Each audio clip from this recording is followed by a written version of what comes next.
Hello and welcome to the Jank Bank. I'm your host Brad, and today we're hopping into Arena to play some Brawl. I'm joined today by my guest Retr0grayed, aka Billy, from MTGAlchemy. How's it going, Billy? It's going great, man. Thanks for having me on. Oh, no problem at all. Alright, so we are going to hop in here. We're going to play. The full deck list will be down in the description below for those who want to see that. And yeah, let's hop in, play some games, have a good time. Let's do it.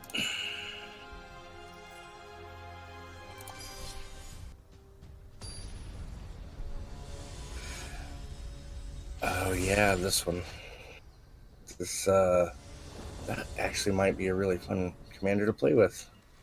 I've certainly been enjoying it. Alright, and this hand, for me, is garbage. I'm going to ship it back. How's your opening hand looking, Billy? Mine should be fine. Alright, well, we're going to take advantage of that ye old free mulligan. Oh yeah. This one could be okay on the draw, or it could be really bad. We'll see how it goes. Alright, so we'll go ahead and mark that in. Alright, man, good luck, have fun, all that good stuff. Yep. Good luck to you. Oh, very nice. Night of the Evan Legion. Coming in hot. Yeah, definitely. We are moving a little bit slower, but we'll see if we can get there. So, all right, man. So I know you are a bit of a pop culture. I hate to use the word fanatic, but I know you're very much in that realm, like myself. And you mentioned something to me prior to filming this about a story about Hugh Jackman. You care to elaborate on that? Yeah. So exactly 6 years ago, I only remember it thanks to Facebook, but I found out that Hugh Jackman was doing an autograph signing at a local Walmart neighborhood market. And of course, where I'm from, it's Walmart country, so you know, there's plenty of that around. So I found out about that, and the reason he was doing it is he was doing some work actually with Walmart, and he was doing like a canned food drive and all that kind of stuff, and that's what you brought in and got the autograph. So I went up at about 5 o'clock in the morning that morning, was the third person in line. Keep in mind, it's during December, and it was snowy and cold, and just all kinds of nastiness was happening. But anyway, long story short, we get inside, and I had made an actual agreement with the people around me that my kids could come up and join me when they open the doors, basically. Right. Everybody agreed to that, and it was all good. And we get inside, and we're all standing in line talking about it. And here he comes by us. Which, first of all, the guy is just a big dude. Like he's tall, he's broad shoulders. You know, he's everything that he looks like he is. You know what I mean? And we're all starstruck. But we get up there, and you know, he's signing autographs, he's personalizing everything, he's talking to people, you know, doing what a celebrity does in those situations. And he's just super genuinely nice, right? So it was really refreshing to actually meet somebody who's, you know, kind of a hero. You know, he's Wolverine, he's played all these great roles, and definitely the biggest actor that any of us had ever come across. At a Walmart, too. That's the most fascinating part of this story so far. Yeah, at a Walmart neighborhood market. Well, anyway, so my daughter, my youngest, actually got in the paper because she was the first one, kid-wise, to meet him that day. That's not cool of you to do this, by the way. I don't know why you hate me. You were distracted with the story, so I had to drop the... That's when I dropped the removal. Yeah, I see how you are. But anyway, so she gets in the local papers and all that, and that's all well and good. But my oldest daughter goes up there, and she's really shy anyway. And he's talking to her, and she's trying to spell her name. She's fumbling over the words. And he's like, you know, you don't really have a reason to be nervous until I pull my claws out. You know, making a reference to Wolverine. Right. So that was just kind of cool. But the reason I wanted to tell this story is because he had signed, and I found this out later, but he had signed to be there for 200 people to get signatures. There were well over 1,000 there when they opened the doors. because it's just a big deal, right? It's Hugh Jackman, and I live in Arkansas, and it's like, when are you going to have a chance to do that again? Oh yeah, of course. But so after the 200, he took a quick 10-15 minute break, came back. While he was on his break, they gave the last person in line like a ticket saying, hey, you're the last one, right? So when he came back, he sat there and signed every single person's stuff that was in line to that point. So he signed an agreement to do 200 autographs, ended up signing over 1,000 people's comic books and movies and headshots and whatever else they had, basically for nothing, just to be a nice person. Right. And so it had gone kind of the extra mile on it. Oh, yeah, for sure. Because, I mean, that's just a lot of extra work for somebody who has got to be busy constantly. Oh, yeah. But no, man, he was really genuinely nice, and he was so welcoming to my kids and to everybody. I mean, he's having conversations with people, and just seemed like he really enjoyed doing what he was doing at that moment, which is something that you want to see out of somebody like that. But you always hear these horror stories, right, about meeting your heroes and how that can backfire on you greatly and all that. But no, it was a fantastic time, and that's a memory that we all get to share, forever. But we got this thing autographed and all that, and the autograph wasn't even the coolest part of the day. It was, and my daughter getting in the paper was cool, but that still wasn't the coolest part. The coolest part was knowing that, here's this mega star, and he's just a really good person. Yeah, absolutely. Absolutely. It was fantastic. And there's, it seems like that happens too. Like, for every celebrity who's kind of the opposite of how they are in real life, there also seems to be like the ones who are just genuinely as nice as they seem. And Hugh Jackman's definitely one of those. Like that story goes on a pile of stories I've heard about Hugh Jackman just being like the greatest guy. Oh, not the kitty, he really seems to be. How are you gonna kitty cat me? Well, I mean, it is kind of standard, right? It's Brawl. Yeah, I guess. So okay, all right. Technicality, you got me there. Yeah, I mean, I live in technicalities. It's the only way I'm ever right because I'm married. So. But no, Hugh Jackman's cool. Like, if you ever get a chance to meet him, you will not be disappointed. Absolutely. I'm definitely a big fan of the conventions and stuff. I'm surprised I hadn't met him yet. He doesn't do a ton of conventions that I've seen. Because I'm like you. I love going to cons. Like, we went to Planet Comic-Con in Kansas City this past, I guess it was April or May. Whenever that was, and it was awesome. But yeah, I've never heard of him doing a whole lot of cons, which at a Walmart, at a neighborhood Walmart. It wasn't even a full size Walmart. That's little tiny neighborhood market. Yeah, something else. Man. It was unreal. If it had been like the home office or something, or like you said, like a super center or whatever. Even an opening for a Walmart, like I get that, but like that's so crazy. Just a little Walmart neighborhood somewhere, Yeah, it was nuts. It didn't make much sense to me. Still kind of doesn't. But yeah, it was cool. I mean, and apparently visits around here more often than I realized, because after that there had been 2 or 3 other Hugh Jackman sightings, and it's like, why is Hugh Jackman coming here of all places? Like, yeah, it didn't make... It's just odd. Yeah, it really was. Though. It is. Yeah, it really is cool. I mean, it was a great experience. I'm just glad I didn't get let down, Oh, yeah. Well, you really enjoy making me replay my creatures, don't you? I mean, yeah. If you're going to play big creatures, you're going to play them more than once. That's the way I feel about it. Alright, well, let's get this guy down. Now who's playing standard? I see a lot of this guy. I don't see as much of him as I used to, which is a shame, because he's a great card. Yeah, he really is. So we're going to pump this guy. You really like flying, don't you? It just happens that like these are the two best creatures in the deck. Well, it just so happens I don't have much flying defense. Black's a little light on the reach. I know, right? It's not light on removal, though. I'm amazed my commander stuck around this long. Yeah, I haven't gotten anything good, so there's that. Should have took a little more pain with the Doom Whisperer there.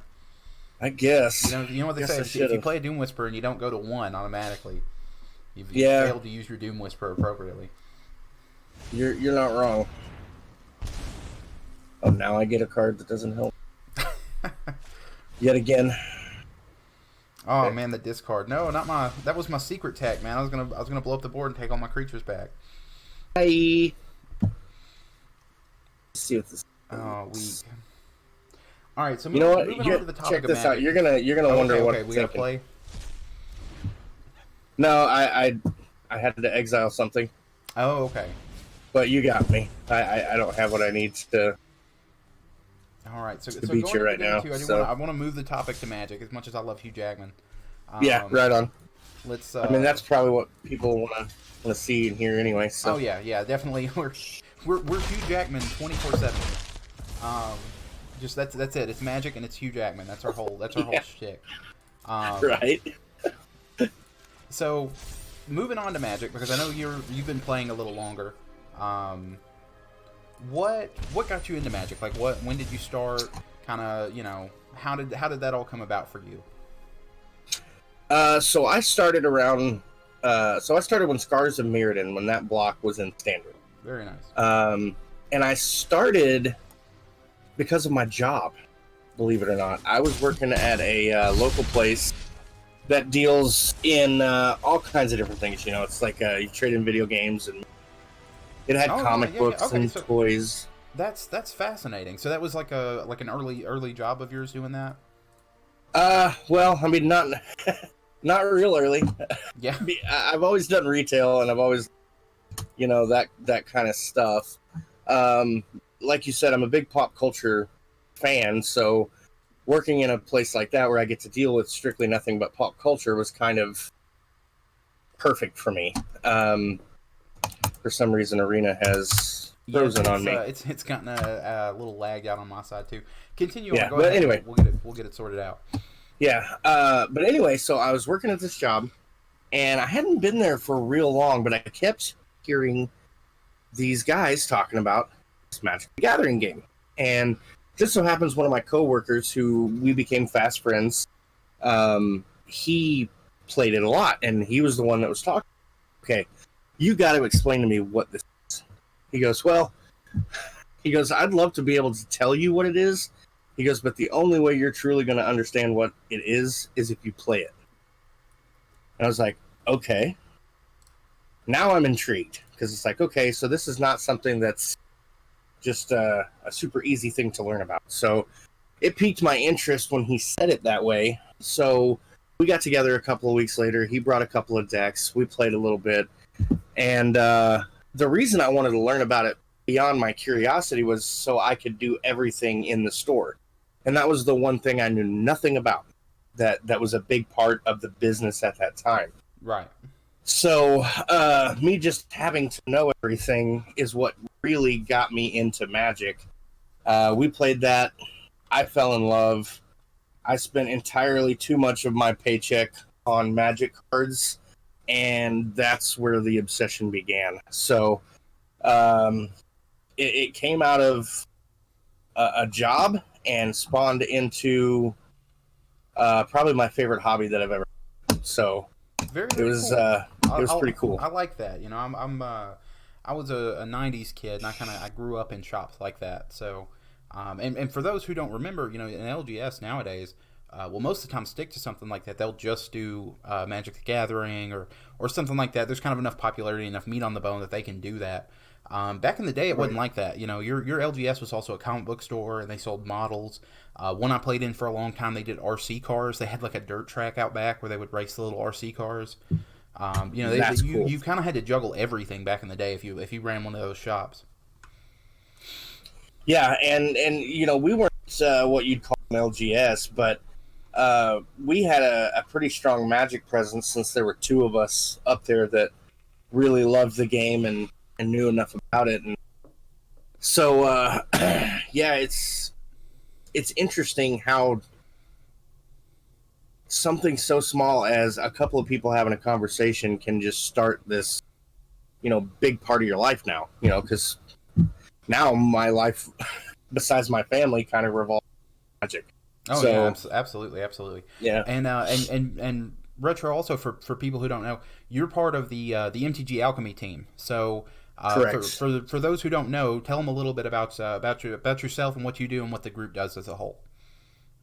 So we started out as just a group, and it's kind of a fun story because we were sitting around. We do like a friend's Christmas every year and all that stuff that the group does. And we were sitting around playing Magic at our friend's Christmas last year, watching the Command Zone, and we were just like, you know what? I think we could do this. We play Magic enough. We all have enough knowledge of the game. Why not try to get paid to play Magic? And so that's kind of where the idea spawned for our YouTube channel, MTGAlchemy, which went online in February. So it was kind of a quick thing where we just the idea spawned and we just ran with it. Yeah, just jump your feet first. Right, yeah. And of course we took, and if you've watched the channel, those of you who are listening, if you've watched our channel, you'll definitely see some of the inspiration from game nights. Because that's kind of the one we looked up to the most and kind of identified with how we, wanted to set up our channel and everything. And then it just seemed to naturally progress into a streaming MTG arena on Twitch, which has now been a big part of what we've been doing lately. And that actually spawned from myself and the other members playing online on our Xbox. And we tried streaming it a couple of times, and we really enjoyed that. So we're just like, you know what, let's do all things MTG as much as we can. So we decided to add in the stream team, which consists of myself, MTGAlchemy, Miss Ruby Rogue, Psycho Ballista, and Hustle Standard. And so we try to have some form of content from MTGAlchemy available to everyone pretty much every day of the week. So well, very, very cool, man. I'll be sure to link all that in the description below for everybody who wants to check up on them and get in there and support Billy and the rest of the team. All right, Billy. So we talked about how you got into Magic.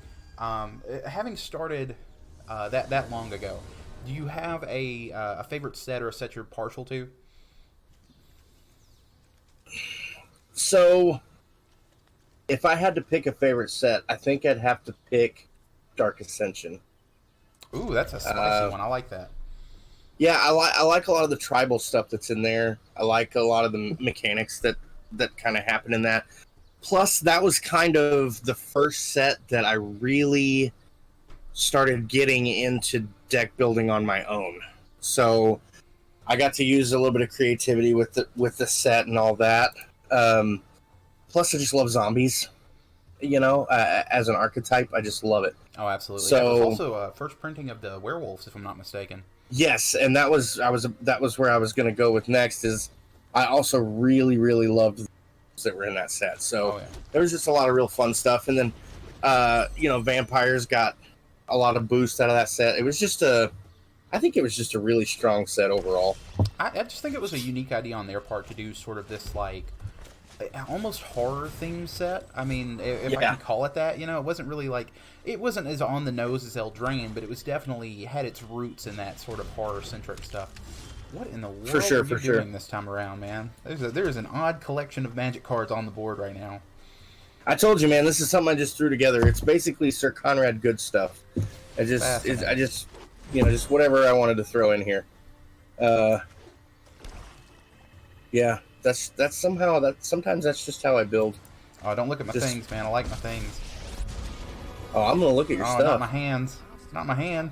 I like my hand more than I like my board. Well, no. This is one of those you don't get to keep your stuff. Oh goodness. Well, goodbye, Rampaging Monument. I hardly knew thee. Oh, hey, it went in the bag of holding. Oh my God, I forgot. Oh, that's Yeah, great. that does help you. We have countered him.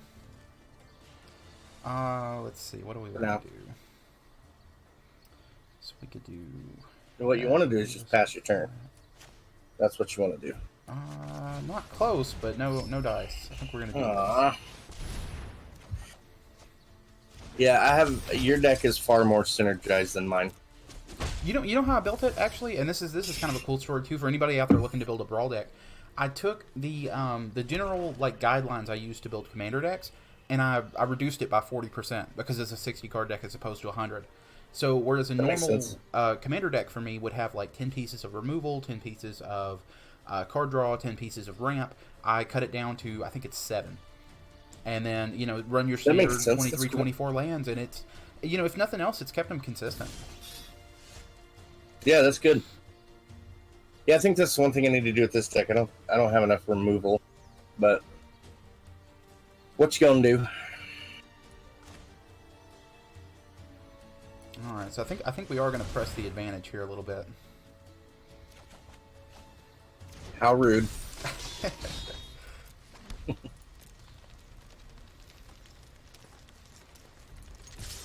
Incoming. Well, that's definitely rude. So you mentioned Dark Ascension was when you started. Oh no, not the Rider. You mentioned Dark Ascension was when you started deck building for the first time. Do you remember the first deck that you built, or the first deck you were really proud of?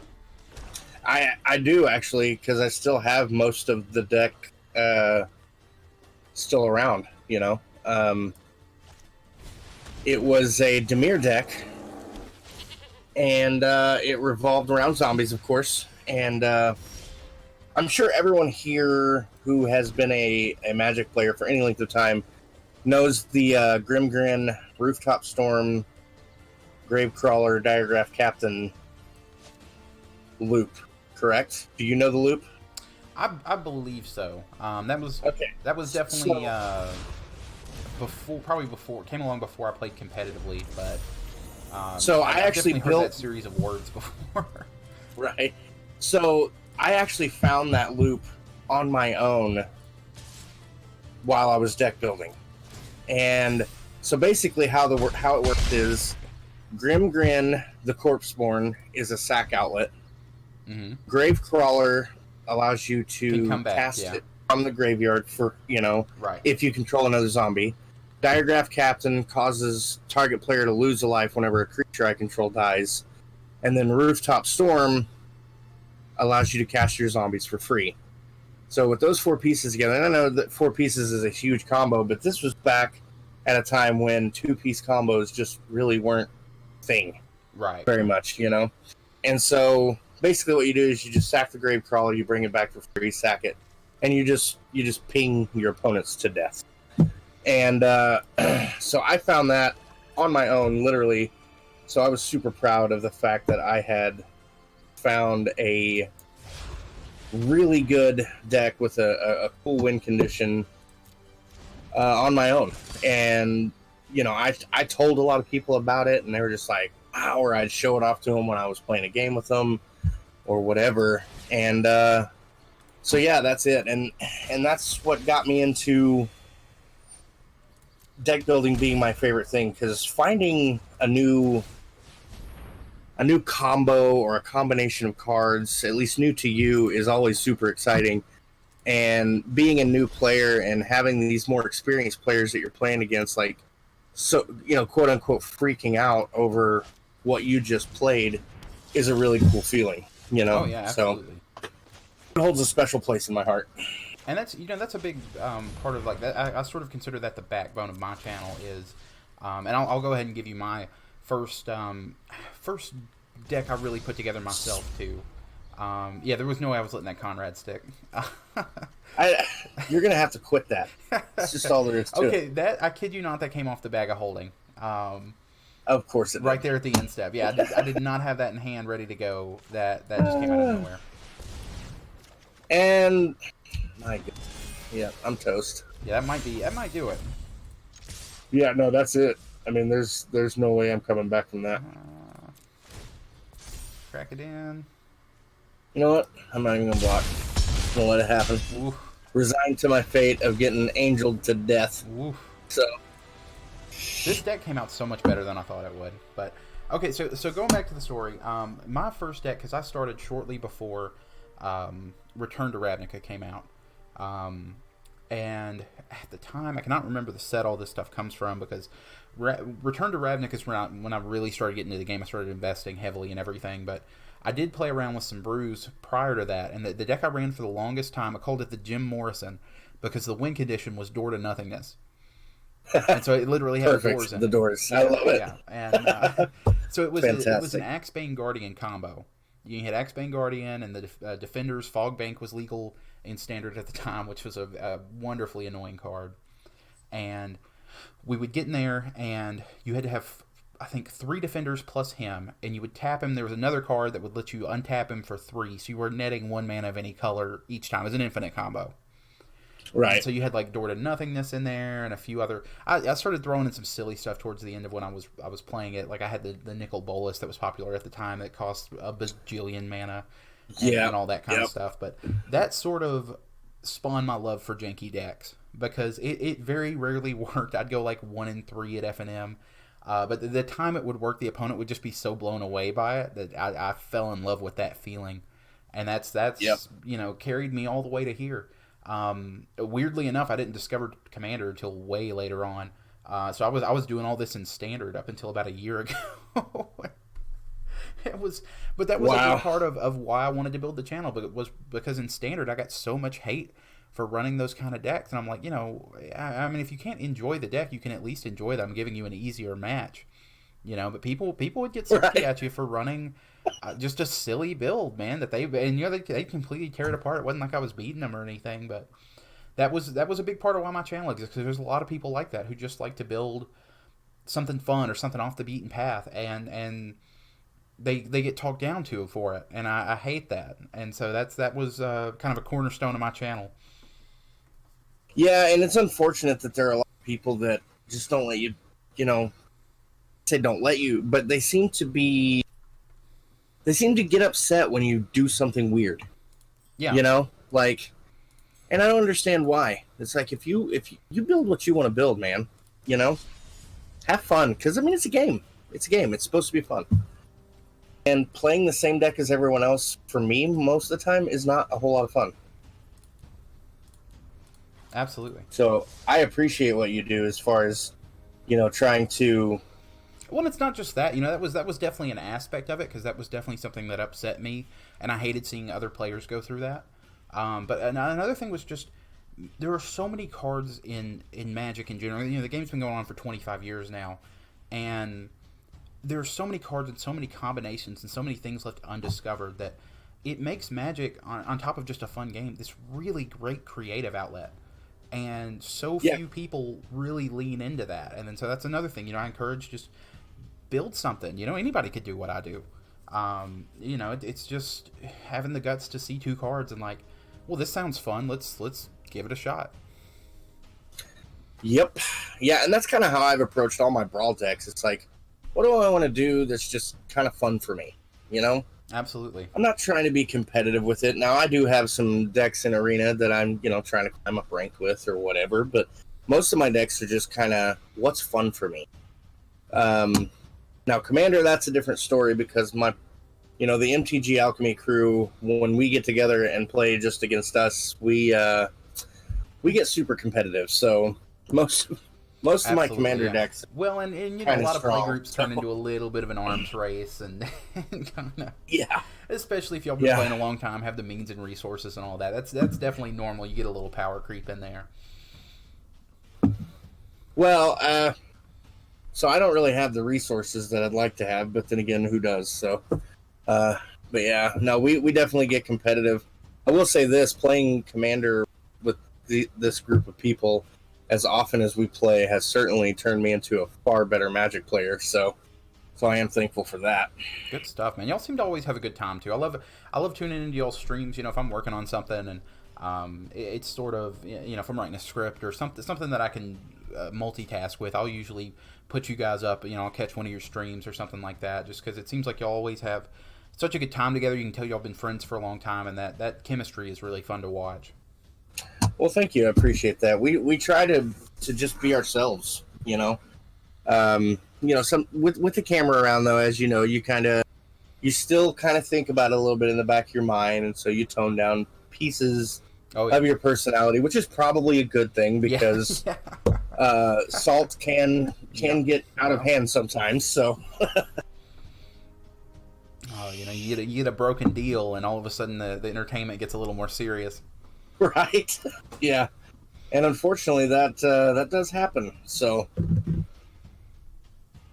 I try not to politic too much when I'm playing Commander, anyway. See, I love politics, man. I'm all about making deals, but I usually try to do it in a friendly way, in a way like other players understand. I'm not going after somebody because they attack me first. I'm going after trying to keep power levels in mind and keep board state in mind, threats and all that.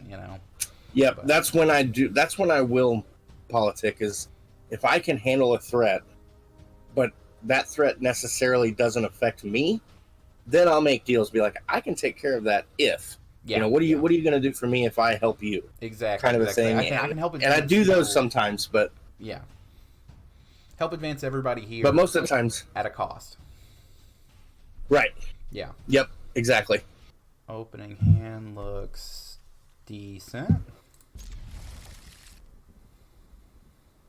Yeah, I like this. This is probably the best hand I've had, so which ain't saying much, just so you know. But whatever.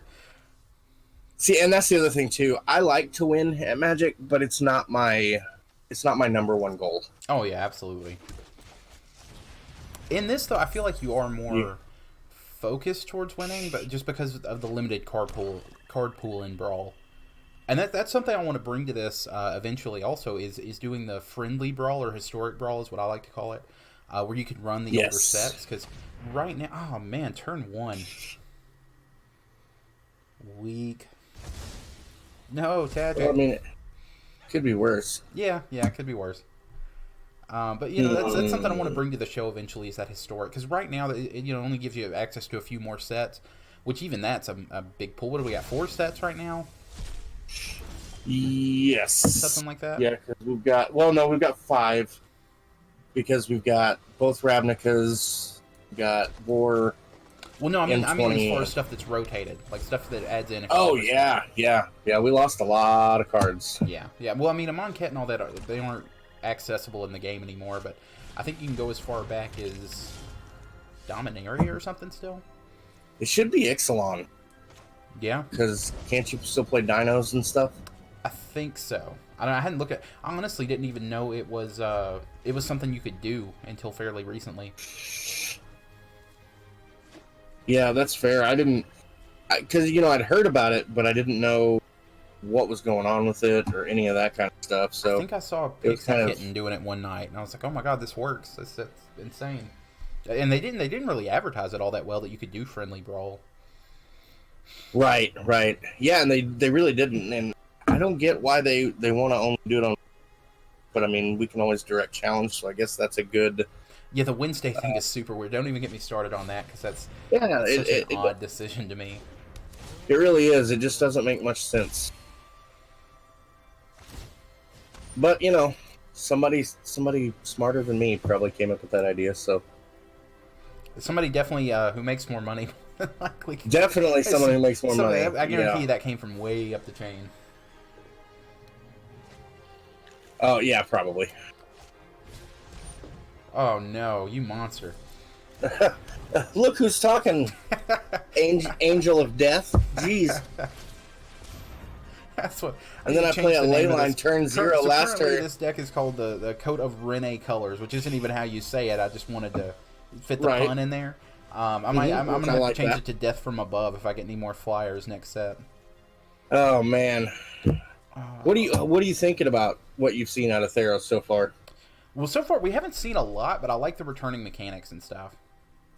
I'm interested to see more of this escape mechanic. Like, is that all there is to it, or is there going to be some crazy synergy that they synergize? There's no way. The effect isn't really strong enough on its own to carry it through a bunch of cards. There's got to be some support stuff in there. Something Yep, akin to there's like definitely Lucky Clover is what I'm thinking.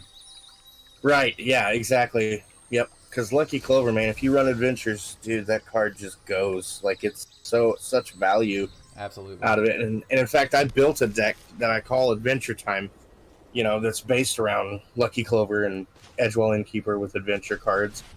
It doesn't win a lot, but man, it sure is fun to play. See, this is a buddy deck. I'm letting you go search your library if you want. Yeah, yeah. You get 2 wishes though to my 1. See, that's the monkey's paw Well, part of it. If you use it, then you end up kind of getting yourself in trouble here. But I think we have a play that makes it worth it. We're gonna try. We're getting a little greedy, everybody. You just leave me alone. Oh wait, I'm the only person you can go against. Yeah. Never mind. I know it's a bit jarring. I wonder if we'll ever get 4-player support for this. I think that'd be interesting. I think that would change everything. I mean, obviously it would change everything, but it would be something that is super, super good. The question is, are they thinking about that though? Because you would need a lot of third-party kind of software and support to be able to do something like that reliably. That's true, and this is very graphics intensive. Yeah, absolutely. You and I both know. I mean, I had to buy a whole new computer just to be able to stream it. So definitely. Excuse me. Oh, no worries. Definitely would be a lot harder to deal with, I would imagine, as far as making a 4-player version of this work. Yeah, I think that would be challenging for sure. I'm not even entirely sure they could reasonably pull that off. Yeah, I think it would be difficult. I mean, the only way you could... Yeah, I think that would be so hard to do with the way they have everything set up on here. Because it would be really hard to see all the cards that are being played and all of that kind of stuff. And not to mention board interaction and yeah, because what else, do you do? I mean, if you shrink it down to split screen, that's a little rough. I mean, they have a pretty good interface for it on MTGO, but it's still definitely tiny. And with all the graphics and sort of advanced stuff they've done with this, I don't know if it's feasible. But yeah, I agree. Into Arena, another thing I did want to sort of pick your brain about, because I know, again, being an older player, and especially now that you've told me that you started off in kind of an LGS situation and all that, what are your thoughts on Arena moving forward? Because I've definitely heard people at LGSs, sort of, or people that run LGSs, complain about, well, Wizards in general at the moment, they've made some unfavorable decisions to your LGS, but just Arena in general, it's sort of hurting. You murdered an angel. How dare you? Well, I mean, I got to do something. Yeah, no, that was the right choice. So, but I've heard of them complain about F&M attendance being down and draft attendance being down and all this. Oh my God. Woo. Letting me have it this round. Bag of holding saves. Well, I know it. That bag of holding is the bane of my existence right now. we found the combative strat for a discard deck. That's very true. I'm gonna have to start running that as a sideboard option or something. But back to your question, it definitely has affected it from what I've seen with the LGSs that I have around here. Standard just is kind of, at least locally, it's sputtering a little bit, and I don't know if I know it's not just Arena. Right. But I think Arena is definitely having an impact on it more than anyone anticipated, really. Because when Arena first came out, I was like, yeah, that's all well and good, but I mean, come on, it's not going to really affect Paper Magic, is it? But I think some of it has to do with, I mean, it doesn't cost you anything to play it if you don't want to.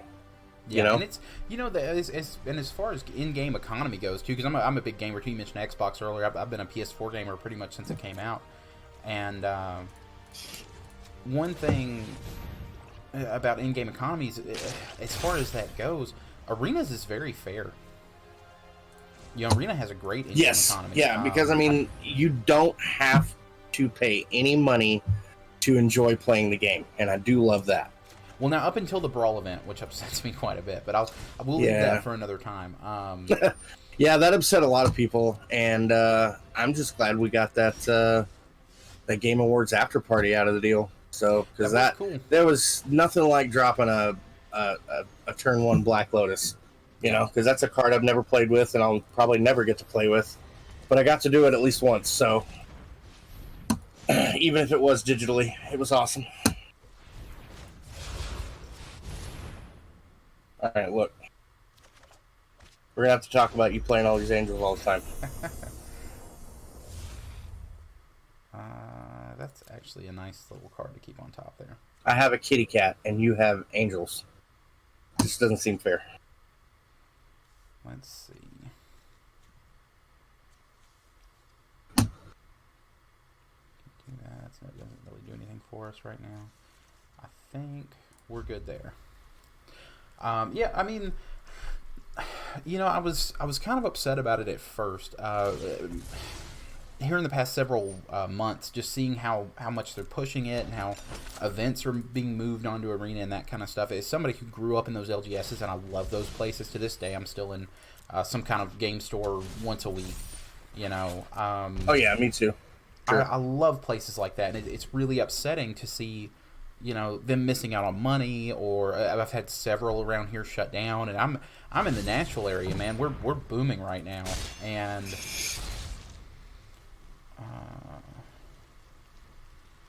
that's gonna go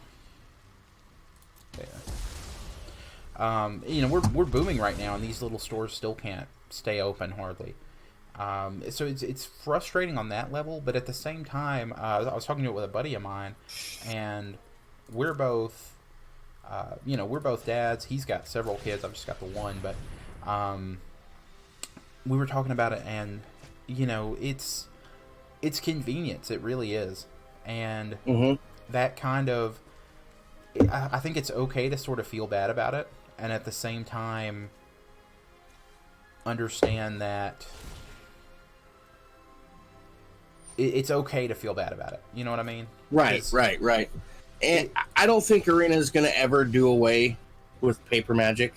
I think that it's just hurting Standard right now to the point of what can the LGSs do, you know? Yeah.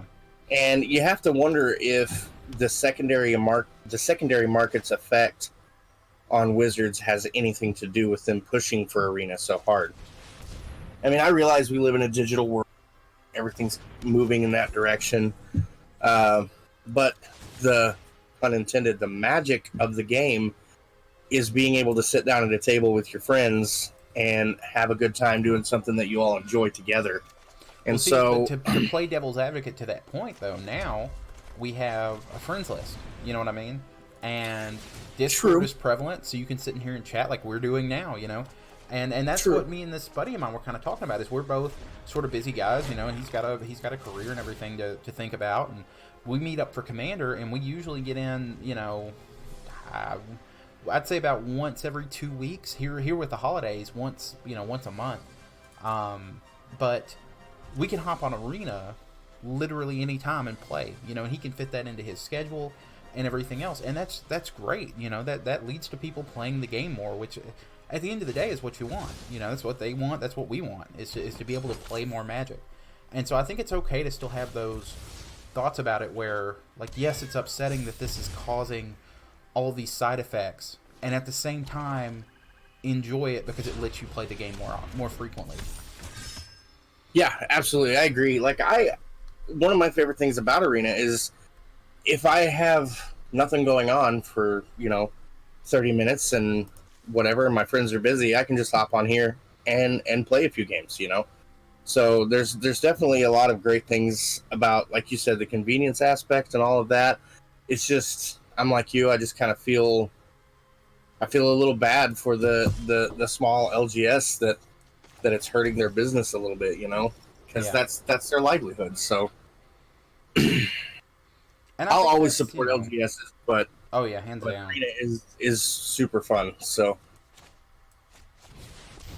And hopefully they'll keep. They've done a good job maintaining the balance, I think, right now. Yeah, so I hopefully agree. that'll maintain.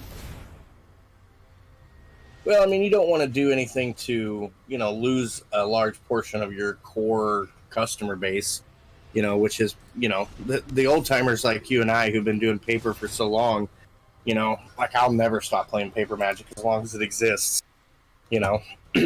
but man, this is definitely the future of it, I'm sure. Oh yeah, at very least, this is a big part of the future. I think they've made that pretty clear. Yep. Don't you do it. I'm doing it. Well, I'm getting some value out of it before you do there that. you go. So, I knew you were going to do it. And I mean, I don't blame you. I've got too much card draw not to have the removal. Right? Bye. I am going to run out of gas. That's what's going to happen. Yeah, this is going to be an interesting one. I am curious why I put Wilderness Reclamation in here, though. Honestly, I don't think I have a sync for that. Maybe you just did it for some of the removal you have. I don't know. Maybe? I don't think I have a whole lot of instant speed removal. I see. Yeah, most of the stuff in my colors, if I want to be able to get rid of anything, it's more restrictive than that. It's a lot of enchantments and conclave tribunals and prison realms and that sort of thing. Gotcha. Well, let's see what happens here. Oh. That's a big boy. He's my friend. I like dinosaurs. Oh, I love me some Rotten Reggie, man. I actually took a hiatus from Magic for a while.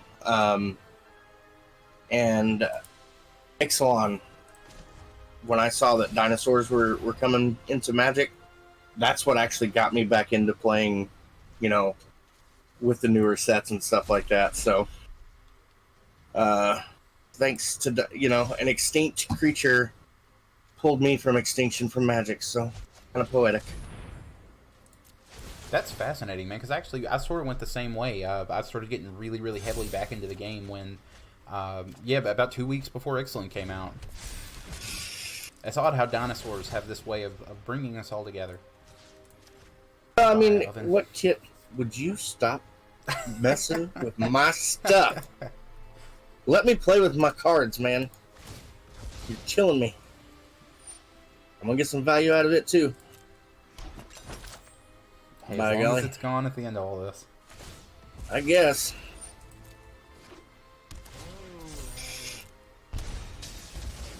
I mean, I don't blame you. That's the right play, but still, it doesn't mean you had to do it. I feel like it was necessary, just a little bit. Well, all right. You're gonna make sense. I can't argue with you. Okay, let's do...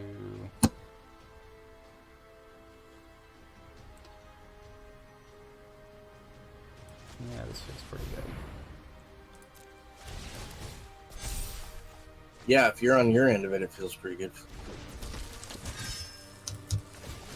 I might end up decking myself out here. I think I've set up too good of a value engine. Well, I'd be okay with that happening too. As I continue to play stuff, I'm like, oh, I'm in danger. I'm in danger. Something else is kind of interesting that I really... Oh my goodness, dude. Quit it. Hey, look at it this way. Now you don't have to discard anything. So something else that's interesting is I actually met Koi while working at the same place that I learned how to play Magic. Oh, very cool. So that one store actually has, that I worked at for a year and a half, 8 years ago, has, been a big effect on where I am right now. So kind of strange how stuff like that works. Oh, yeah.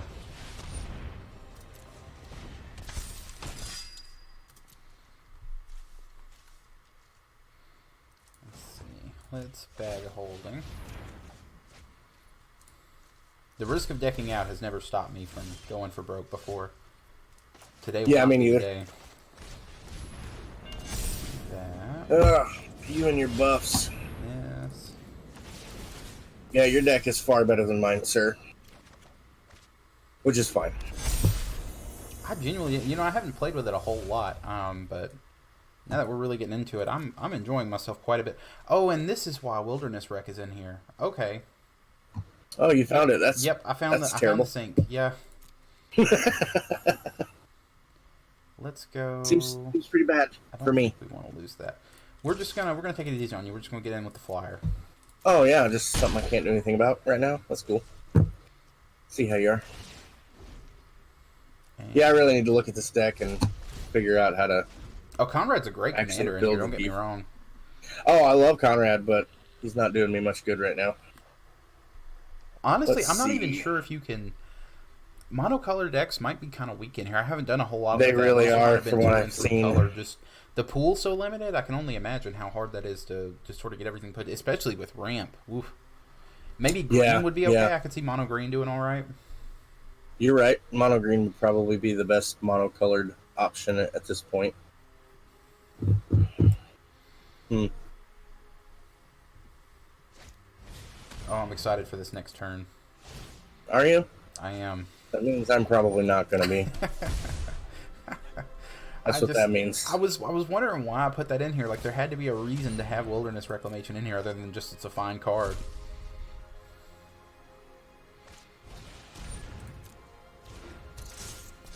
Yeah. You may have a land.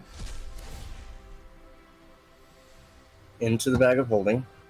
Yeah, dude, everything that this thing does do well, your stuff combats it almost perfectly. It's just so a bag of holding. That's the best one counter to Sir Kon-Radical right. humanly possible.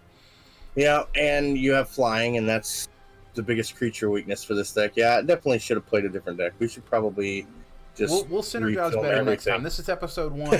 Y'all forgive the dust. You know, we're still we're still just gonna figuring it out. refilm it. No, I'm just kidding. Just refilm it from the ground up. We'll have you Yep. on again, Billy. I like hanging out with you. We'll make sure to get you back on. I'd like to have everybody at some point. You know, schedules permitting and everything. I'd love to have. I feel like another good reason that our channels have sort of worked well together is I feel like I have something in common with all of you. You know, I'm a stay-at-home dad, so like me and Ruby kind of talk about kids and the day-to-day, and then you know, me and Coy kind of get into some heavy Magic discussion, and there's something for everybody at MTGAlchemy. You'll need to. Well, that's really good to hear, because that was our goal, is to make any Magic player have a place to go where they can just enjoy themselves. That's terrible. That, man. There really is something for everybody, and that's something I'm kind of envious about being a one-man show here. Is, you know, that's so cool that y'all can appeal to so many different audiences like that. Okay, here comes the payoff. You ready for it? No. Am I gonna vomit when this happens? Yep. Yep. Yeah. it's bad. Sure am. So we'll give this Vigilance and Reach. And we'll throw this out there. Oh, this is disgusting value. This might be a decent deck, actually. This is not just a decent deck. This is really good. Yeah. This might be the best Brawl deck I've played against so far. For real. Like, I'm not just saying that. I feel like the Jank should be in parentheses for this deck. Yeah, no, it's still janky. Like, this is not something you see. It's Rienne, man. It's a buy a box promo. Like, who's building with that? Right. This guy. But it's really good.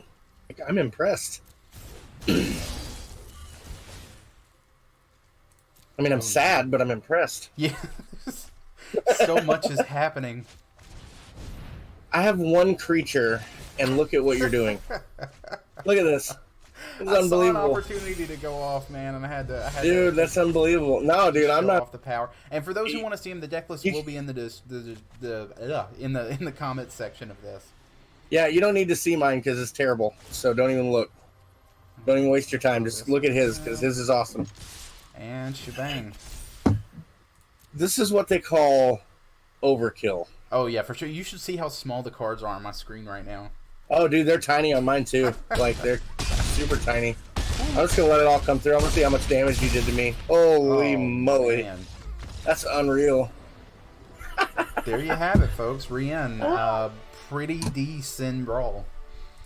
Yeah, with that build for sure. Holy cow, I was not ready for that. Man, my goodness. That behaved better than I could have ever hoped for. Yeah, and mine did about as bad as I could have imagined. So.